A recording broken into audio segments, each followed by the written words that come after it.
Jambo kubwa mahususi lingine ambalo Mheshimiwa Spika amenituma nije niwatangazie Watanzania, kama ambavyo mnaona marathoni hii leo tunaitangaza rasmi kwenu, na tunatumia nafasi hii kutangaza rasmi kwamba marathoni yetu ya msimu wa 3 mwaka 2026 imedhaminiwa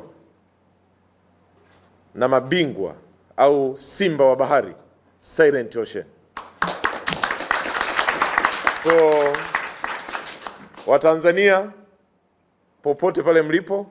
tunaomba mpokee taarifa hii rasmi kwamba kampuni ya wazawa wa Tanzania Silent Ocean ndio wadhamini wa Bunge Marathon, ndio mdhamini mkuu. Kwa vifaa vyote, medali na kufanikishwa kwa tukio lote hili tutasimamiwa chini ya simba wa bahari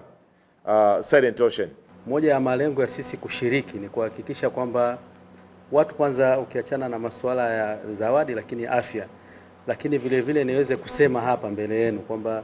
washiriki wale ambao watafanya vizuri na watakuwa chipukizi, sisi kama watu wa Silent Ocean tutaangalia namna bora ya kuweza kuwapa zawadi ambazo zitalingana zalingana na kile ambacho bwana mkubwa amezungumza. Kwa